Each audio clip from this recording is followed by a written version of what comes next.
While other world leaders and even some of his supporters on Capitol Hill aren't a fan of the president's new tariffs, American voters are more optimistic than ever about how the president is navigating the economy. New Fox News poll shows 52% of Americans approve of President Trump's handling of the economy. Here to weigh in, Denver-based radio host Ross Kaminsky. Ross, good to see you as always, my friend. Thank you.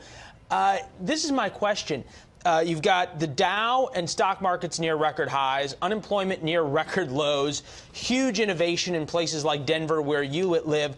52% of Americans approve how the president's handling the economy. What are the other 48% complaining about? Well, so a lot of the issues where Donald Trump interacts with foreign countries in any way, so trade, immigration, foreign policy generally, they're a little more negative about. But I also think some of it is just no matter what President Trump does, some people are just bound and determined in their own minds, I'm just not going to like this guy. And we saw it with other presidents as well, but more with Trump than with others. And it remains to be seen, are they going to vote based on whether they like him or whether they like 3.8% unemployment? It's fascinating that you bring that up. Our friends over at Axios pulled up these data points that were pretty profound. That is, if you were to forecast the 2018 midterms historically by presidential approval, the GOP would lose 68 seats. View of the economy, based it off the polls we just showed you, the GOP would gain 55 seats. There has to be something in the middle there. Yeah, I agree with you. Absolutely. I think it sounds trite, but it's going to come down to who's more motivated. It has felt like Democrats were more motivated to get out to the polls in this cycle than Republicans. But the problem for Democrats is they're not really giving people a reason to vote for them other than just saying, I'm not this guy or I don't support this guy. And that's not usually enough. A lot of the complaints you hear about President Trump are almost more about style than they are about substance. Foreign policy, he gets high marks for going to Kim Jong-un in Singapore and sitting down for this meeting, but Americans are still skeptical. Take a look at this. Will North Korea ever give up its nukes? Now 28% versus 60 no. March 2018, 16%, 76 said no. So you've had about 12% more Americans now say they might give up their nukes. In terms of midterm election politics, how important are you seeing this summit? I think it's enormous. I think Donald Trump has staked a lot of his own credibility on it as a deal maker.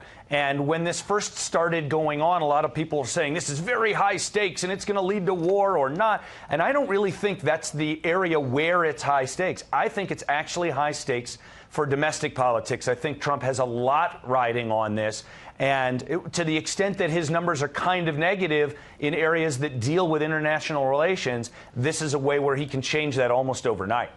Even hawkish members of the Republican caucus up on Capitol Hill, even hawkish members who are fans of President Trump, worry that for just the reasons you point out, the president will have deal-itis, essentially being willing to do anything that Kim Jong-un wants to get a deal, even if, in many view, it would be a bad deal. Agree?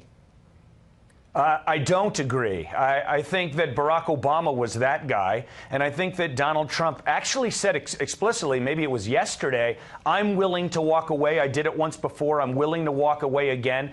And I think it's more important for Donald Trump's own psyche as well as the politics. Okay, but hold on, Ross. I think it's better to get a good deal than no deal. Okay, well, just to push back on this, the president said he was willing to walk away from a deal with ZTE, among others with the Chinese, and so many now, even Republicans are saying he rolled over on that one. And I think he did. I agree with that criticism. Why do you trust him now that he's willing to hold out for a good deal with North Korea when you're saying he rolled over with China? Yeah, that's a fair question. I think the difference is that the North Korea thing is so much more out in public than ZTE. You know, those of us who pay a lot of attention to politics and that thing kind of notice that. The public, not so much. This thing, it's everything that not just America's talking about, the world's talking about it, and I think Trump will think about it differently. I also think he did the ZTE thing in order to get a little bit more pressure help from China behind the scenes on the North Korea thing. So that's my take there. Well, we've seen the Chinese use North Korea as leverage in these trade deals. Ross, thanks for being with us. We could talk to you a lot longer. We know you're headed to Singapore. So if this summit keeps stretching out like the president has said it might, you're going to be our man on the ground in Singapore, all right? You got it, Leland. All right. Thanks for having me back. We're counting on you. Safe travels.